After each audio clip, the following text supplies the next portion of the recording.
지금 만약 불륜하고 있는데 아직 걸리지 않은 상태다 라는 분들 계시다면 이번 영상은 꼭 보셔야 됩니다. 상간자라는 낙인이 찍혀 살고 위자료 수천만 원으로 안 끝날 수 있습니다. 안녕하세요. 최영 변호사입니다. 제가 상간사건을 1000여 건 이상 담당을 하다 보니 소송을 당한 피고분들께서 연락을 많이 주세요. 이분들과 상담하고 소송을 도와드리다 보면 정말 크게 착각하는 것들, 또 정말 후회하는 것들이 있어요. 오늘은 정말 솔직한 마음으로 이런 분들께 현실을 알려드리도록 하겠습니다. 유부남이나 유부녀들이 상대방을 만나기 위해서 그 사람들한테 거짓말을 정말 많이 하는데 자신의 상황을 굉장히 왜곡 과장해서 설명을 하는데 나는 곧 이혼할 거다. 애들 크면은 이혼하기로 했다. 서류 정리만 남았다. 이겁니다. 피고가 유부남이나 유부녀면 잘 안 속아요. 싱글이면 잘 속습니다. 그런데 우리가 피고들이 보통 소장 받고 오잖아요. 그 소장에 부부들이 얼만큼 화목해 있는지 막 그런 거에 대해서 주장을 하거나 관련 증거가 제출되는 경우도 있고 한데 그거에 그렇게 억울해요. 우리 피고들이 저 부부는 원래 파탄이었어요. 저 부부는 원래 관계가 안 좋은데 되게 관계가 좋은 것처럼 거짓말을 하고 있어요, 원고가. 그거 말고 둘이서 내연관계고 상대방이 유부남인 거, 유부녀인 거 알고 있고 이런 부분에 있어서는 사실과 다른 부분이 없나요? 라고 하면은 그 부분은 대부분 사실이래요. 그럼 지금 억울해하는 포인트는 뭐다? 상대방이 혼인관계가 안 좋은데 그걸 속이고 좋다라고 하면서 소송을 한다. 이 부분은 억울해하거든요. 이거 억울할 거 하나도 없는 거예요. 왜냐면 여러분들을 지금 만나고 있는 사람이 거짓말을 하거나 약간 안 좋은 거를 과장해서 이야기를 했거나 또는 실제로 관계가 안 좋다고 하더라도 여러분이 하고 있는 그 주장 자체, 즉 상대방의 부부관계가 안 좋습니다. 나 외에 다른 이유로 부부관계는 파탄에 이른 관계입니다. 하지만 단순히 서류상 정리가 안 돼서 같이 살고 있을 뿐입니다. 이 주장 자체가 상대방이 유부남 또는 유부녀라는 사실을 너무나 잘 알고 있습니다. 라는 주장이거든요. 여러분은 스스로 상간자라는 사실을 자백하신 겁니다. 상간 소장을 받고 난 다음에 원고 배우자의 태도는 크게 두 갈래로 나뉩니다. 하나는 본인의 배우자에게 적극적으로 협조하면서 피고를 손절하는 입장입니다. 또 하나는 피고와의 관계를 적극적으로 유지할 거라는 전제하에 원고와 어떻게든 이혼을 하려고 하는 케이스입니다. 그런데 여러분들 알다시피 유책 배우자 이혼은 쉽지 않아요. 그러니까 이 두 번째 케이스는 결국은 가정으로 돌아가거나 아니면 원고한테 동시에 소장을 받거나 두 개 중에 하나의 결론으로 나오고 어쩔 수 없이 아이들 때문에 결국은 이혼이 안 되니까 가정으로 돌아가는 케이스가 가장 많습니다. 처음에 우리가 뭐 혼인관계가 파탄인 줄 알았어요 라고 주장을 했지만 사실은 한 번도 그런 적이 없고 원고한테 싹싹 빌면서 배우자가 원고의 편에서 사실확인서를 써주고 이런 케이스가 훨씬 더 많습니다. 그냥 이렇게 생각하시면 좀 쉬운데요. 만약에 여러분을 만나기 전에 이미 혼인관계가 파탄이었다. 이미 이혼을 했겠죠. 그런데 여러분을 만나면서까지 이혼을 안 하고 있잖아요. 다 이유가 있는 겁니다. 여러분은 그 이유를 스스로 그 사람을 만나는 데 쓴 에너지와 시간 때문에 미화시키고 그 말을 믿고 싶을 뿐 실제 여러분도 마음속 깊은 곳에서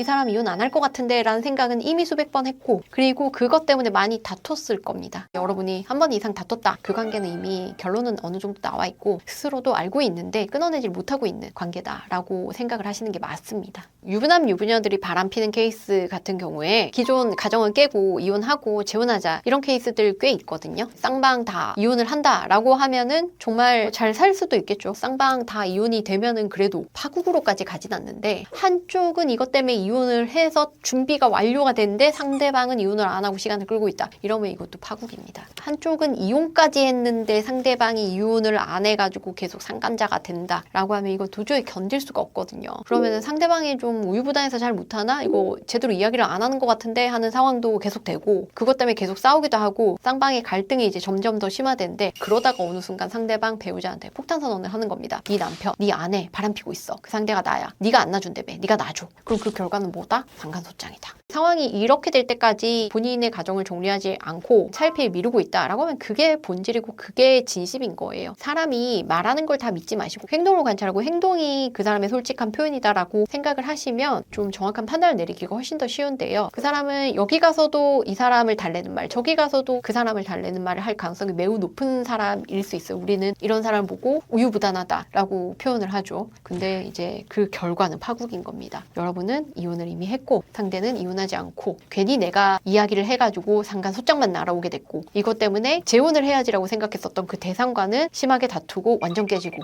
이런 결과가 나오는 겁니다. 소장 받고 온 의뢰인들이 가장 안타까워하고 후회하는 점이 너무 쉽게 걸린 거. 어떻게 저 정도의 조심성도 없이 저렇게를 살았나 그런 부분들이 있거든요. 특히 좀 더 조심성이 없는 건 남자분들이 좀 그렇게 많이 걸려서 오는데 기본적으로 좀 긍정적으로 사고를 하세요. 남자분들은 내 와이프는 아무것도 몰라 내가 잘 숨겼어 이렇게 생각을 하시거든요. 부정행위를 와이프가 다 알고 있으면서 지켜보고 있는데 그걸 모르고 여러 가지 증거를 막 더 흘리고 하시는 분들이 있어요. 소장을 받은 피고 입장에서는 대놓고 한 거나 마찬가지 아닌가 그런 케이스들이 있거든요. 여러분 이거는 상대방을 믿으면 안 됩니다. 결국 여러분이 걸리는 게 아니고 상대방이 걸리거든요. 여러분의 통제 범위를 벗어난 일이잖아요. 굉장히 위험한 일입니다. 바람 피면서 부적절한 관계를 오래 이어가는 분들이 어느 정도 긍정 회로를 돌리잖아요. 이 부분에 대해서. 그렇게 하면서 사실은 착각을 하고 자기를 속이고 그러면서 실수를 반복하시는 거거든요. 소송에서도 똑같이 이런 실수들이 나와요. 첫 번째, 소송 중에 원고의 배우자와 계속 연락하다가 또 걸리는 경우입니다. 연락을 하는 이유는 굉장히 다양한데요. 부정행위를 이어가는 경우도 있고 아니면 소송 관련해서 우리가 좀 대응을 해야 될 필요성이 있는 공동의 이해관계가 있어서 소송 대응 관점에서 연락을 하는 경우 이렇게 크게 두 가지가 있습니다. 후자 같은 경우에는 어떻게 보면 좀 필요성이 있을 수도 있겠죠. 원고 측이 어떻게 하려고 하는지 우리가 알면은 중간에 합의를 봐야 될지 아닐지 그냥 판결을 받아도 될지 뭐 이런 방향을 할 수가 있고 하는데 이제 문제는 기존과 동일한 방법으로 연락을 하면서 또 기존과 동일한 방법으로 걸려서 가지고 소장 받고 나서도 피고가 계속해서 원고의 배우자에 연락하는 그러한 모습을 증거로 남기고 그리고 그런 모습들은 당연히 재판부에 굉장히 안 좋은 인상으로 남겠죠. 그래서 이런 부분들은 사실상 좀 욕심을 버리고 아예 끊어낼 수 있으면 그냥 끊어내고 그냥 끝나고 나서 원고 쪽 배우자에게 구상 청구를 하거나 뭐 이런 식으로 해결을 해야 될 문제이지 않나. 그러니까 무리하게 상대방이랑 불필요하게 연락해가지고 추가 증거를 만들지는 말자 이렇게 말씀을 드리고 싶습니다. 두 번째 우리 의뢰인들이 많이 하는 실수 중에서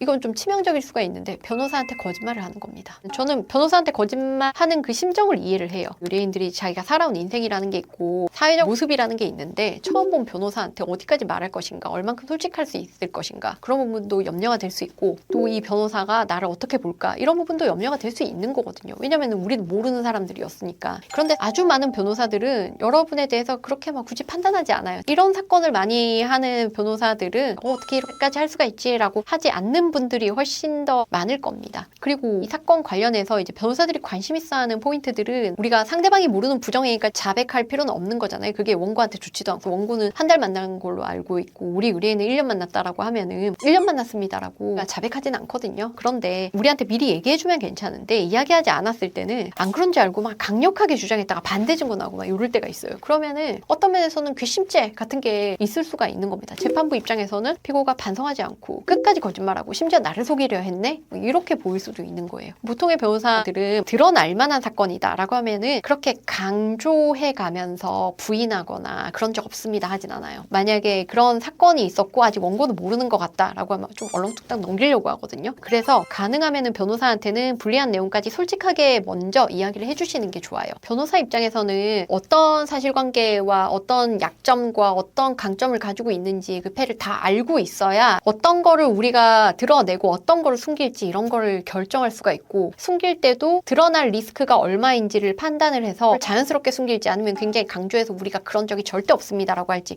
이런 부분들을 결정을 할 수가 있거든요. 그래서 여러분들이 변호사한테 솔직하게 이야기하는 거 본인을 어떻게 볼까 이런 데 위축당하지 말고 그냥 솔직하게 이야기를 하시고 이런 의견을 미리 말씀을 해주시는 게 사건 진행에 훨씬 더 도움이 되고 오히려 숨기려고 했다가 그게 확 드러나는 순간 변호사도 이게 수습하기가 좀 어려운 그런 사건이 될 수도 있다라는 점을 꼭 알고 계셨으면 좋겠습니다. 성공적으로 작용을 할 수 있다면 좋겠죠. 근데 이게 실패했을 때 타격은 굉장히 클 수가 있어요. 소장을 받고 나서 하루 정도 있다가 왜 나한테 유부남인 거 숨겼어? 막 이렇게 카톡으로 미안해. 그 남자가 협조하는 케이스들 자주 있어요. 그래서 약간 우리 입장에서는 유부남인 거 아는 다른 증거가 있는데 막 만들고 있고 막 이런 거 보면은 그렇죠. 만약 상간소송을 당한 상황이라면 제가 피고분들이 아셔야 되는 내용들 자세히 설명드린 영상이 있으니까요. 이 영상 보시면 도움이 되실 거예요.